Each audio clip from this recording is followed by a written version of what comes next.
What's up everyone, and welcome back to the channel. Today I've made my way down to Benson, Chrysler, Jeep, Dodge, and Ram, and we're going to take a look at this 2019 Jeep Renegade Trailhawk. Huge shout out to them for providing this for me today.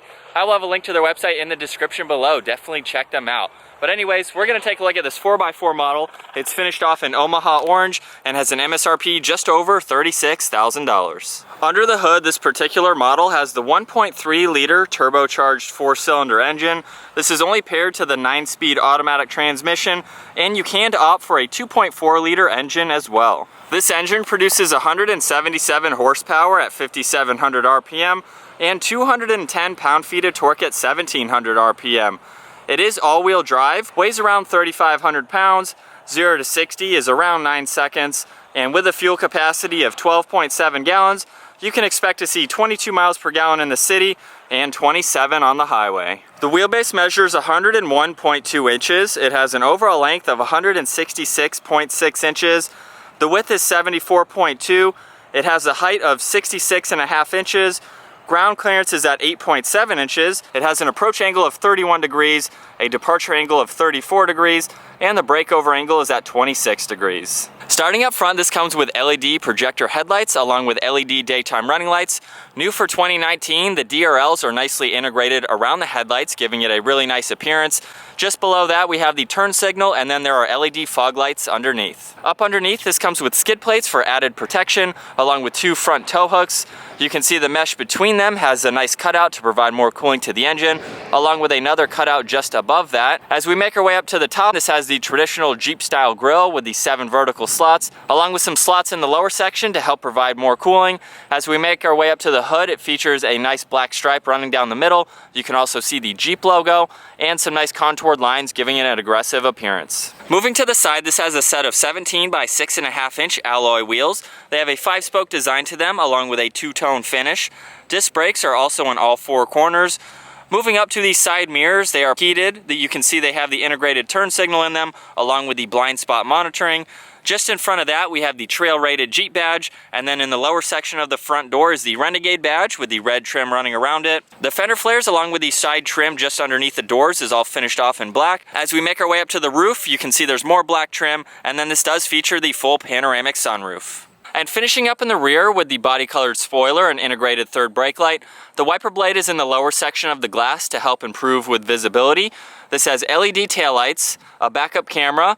There's 1 tow hook down on the left side, and then with the Class 3 hitch, this can tow up to 2,000 pounds. That is going to finish it up for the exterior walkaround on the 2019 Jeep Renegade Trailhawk. Comment down below, what do you think of this smaller size SUV? I've never really looked at one until a couple weeks ago, so I decided to do a full review on it. But personally, I like the Trailhawk. I like what it has to offer. There's so many different off-road modes, which we'll get to here shortly. Has a really nice front end. It still retains the Jeep style grille. Everything flows nicely, has a really cool design to it. But now let's go ahead and hop into the inside. With the vehicle locked, I can just double tap on the remote button there, and it will automatically start up, which I think is a really cool feature. And then if we just double tap that again, it will shut off. Vehicle is still locked, but now with the key in my pocket, all I have to do is place my hand on the door handle. You'll hear it automatically unlock, and then just pushing on this black button here will lock the vehicle. Taking a look at the door panel now, this has black leather along the armrest. You have a nice grab handle with a little bit of storage. The front windows are automatic up and down. You have your lockout with your lock and unlock behind that.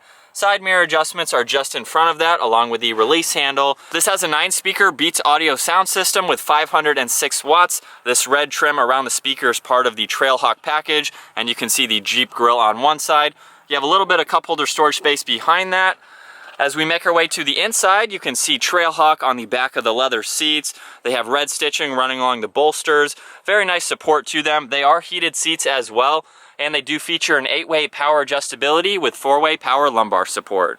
Once inside, we're greeted with a fully wrapped black leather steering wheel. You can see the red stitching running along the inside, gives it a really nice touch. On the far right, we have all the cruise control buttons. On the left side, all of the Bluetooth controls are down on the bottom, and then these 4 here will control the center screen. With the vehicle on now, you can see on the left side is the tach. On the right side, we have the speedometer. Down in the center of the digital screen is the engine temperature and fuel gauge, along with the odometer. We can look at the speedometer. You have your vehicle information like your tire pressure, your coolant and transmission temperature, along with the oil and other vitals like that. You have your fuel economy that you can look at with your average and your distance, along with a trip A and trip B setting. You have your engine start stop feature, which you can turn on and off, along with your audio, any messages paired to your phone. And then in the screen setup, you can adjust what you'd like to see on the screen. So if, for instance, the gear display, you can do it to single character and just see that we are in park.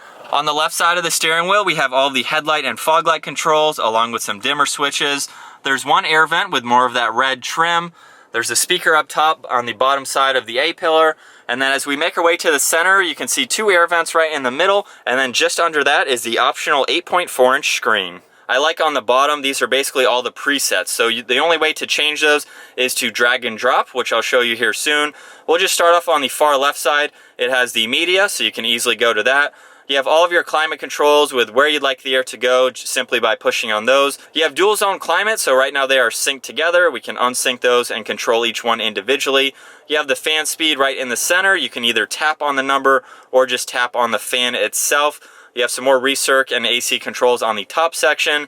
And then just going to controls here, this is a shortcut to the heated seats and heated steering wheel. So very easy to get through those. You can see your Wi-Fi hotspot, you have your steering wheel, other settings, your phone, climate, navigation, and things like that. Let's say you live in a colder area and you always want your heated seats. You can just drag and drop this anywhere you'd like, and that way it is readily available. You can go ahead and turn that on or off. We'll go ahead and pull up the navigation and look at the map so you can see that in full screen. It also has pinch to zoom, which is nice to see. You have your phone and then other settings as well. So very easy to go through this. Moving underneath that screen now, you can actually shut this off if you'd like to. If you just tap anywhere on the screen, it will bring it back up. You have a mute button for the radio, along with your power and volume. Tuning is on the far right. There are physical AC buttons right in the middle here, so if you're on a different page on here, you can easily look down and change whatever you'd like. You have an auto setting on the far right. Your temperature for driver and passenger, fan speed, and changing the modes is in the middle. So if you are in a different menu on this screen, you can still see where you are with fan speed and where the air is going. You have some other controls on the far left, along with shutting everything off. Just underneath that, we're going to move on to the four-wheel drive system.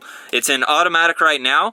You have snow, sand, mud, and rock, and you can adjust those just by using this dial here. We have a four-wheel low and a four-wheel drive locks. Putting it into four-wheel drive lock will give you 50% to the front wheels and 50% to the back wheels. Four-wheel low would just put you in a little bit different gear ratio. Just to the right of that, we have an auxiliary port along with a USB and then a 12-volt on the far right. You have a little bit of storage space just in front of the shifter, and then as we make our way to the shifter, you can see more of the red trim running around it.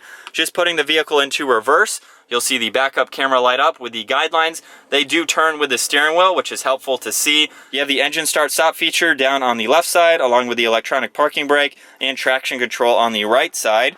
There's two cup holders down in the center, along with a slot here for a phone or something like that. And then as we make our way to the center console, you can see it moves forwards and backwards to give you a little bit more comfort. And you do have a good amount of storage space down in the center there. Moving over to the glove box now, there's actually a ton of room for anything that you need to place there. You have a grab handle on the passenger side, along with more of the red trim. We'll go ahead and take another look at the black leather seats. Very nice design running down them. And then moving up top, this does have the dual pane panoramic sunroof. There are two automatic buttons that you can push on. One is for the sunshade, and then one is for the glass itself. So very nice that you have that feature. And you can see the sunshade goes all the way to the back passengers. You have the front glass for just the front passengers here. And then just in front of that, you have the dome lights. Moving on to the back seats now, taking a look at the door panel, you have black leather on the armrest along with a speaker down below, a little bit of storage space for a cup holder, you have your window control and release handle. This is a 5-seater, so let's go ahead and hop in. Behind both front seats, you have a little bit of storage space for anything that you need. There's a USB in the center along with a household 3-prong outlet. Moving on to the legroom now, you can see I have the front seat set at my height, 5'10", and my shoes are easily able to go underneath the seat. I have about 2 or 3 inches in front of my knees, and then probably 2 or 3 inches above my head. So it's actually pretty spacious in the back. Even with the sunshade closed right now, there's plenty of light coming through, so it doesn't feel too tight or anything in the back. I could easily have 2 other people next to me. And then if we just pull on this tab here, we can easily fold the center seat down. That reveals 2 cup holders, and then a cut through to the back, so if you have any larger items, you can easily slide those through. Looking out of the back glass, you can see the visibility. There's a little bit of a window there, which I'm sure will be helpful for the driver. And these seats do have a 60-40 split to them. If we just pull this lever on the driver's side seat here, you'll see the middle seat will go with it. And this will give you plenty of access to the storage space in the back. Last up, we can take a look at the rear storage space. Just by pulling on the electronic button here, we can open up the lift gate. This has about 19 cubic feet of storage space with the back seats up, and then with them folded down, it goes to about 50 cubic feet of storage space. So you definitely have a lot of room for a smaller vehicle like this. On both sides, you have a storage net for anything that you need to place in there. There are 4 tie-down hooks in the back as well. You have 2 in the back section here, and then 2 more in the front section. Up underneath the floor, you get a full-size spare, along with some more storage space for anything that you want to place down in there. This cover is removable, so if you have any larger items, you can move that out of the way. And then up top, you can see the Jeep logo. Nice placement to have that. There's one grab handle. We can go ahead and close it up.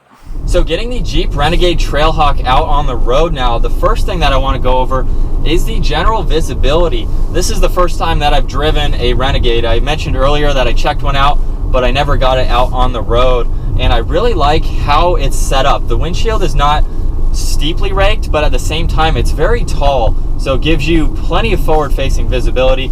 I like these smaller windows on each side as well. You can easily see in front of the side mirrors. It looks like they're placed just a little farther back, so you have that extra room. So especially on the passenger side there, you can see if you're coming up to anything or a car that's over in a blind spot, you can easily look in front of that mirror. You have that small piece of extra glass behind the back seat glass, which just gives you a little bit more over your right shoulder. And then you have a large rear glass. So there's virtually no blind spots around this, and it feels like I'm very high up in the car or SUV as well. I can see almost to the edge of the hood, which is pretty cool. It gives you a larger SUV feeling in a smaller form. So I don't feel like I'm in a small SUV right now. I feel like I'm almost in a Wrangler. It kind of feels like that. If you've ever driven a Wrangler, I feel like I'm very high up in the vehicle, which is nice. It also has a pretty smooth ride to it. I have no complaints with that. Taking some of these bumps here, it's absorbing them very well. On the brakes again for this hard right turn, and just giving it a little bit of gas now. This is the smaller engine. It still gets up to speed. You can get a 2.4 liter as well. You still have all the 4-wheel drive settings as I went over earlier, which I think is really cool. This was never really a vehicle on my radar to even check out. But once I sat in one and saw it had all of these features, it doesn't have a solid front axle like the Wranglers. It is all 4-wheel independent because they're pretty capable for what it is.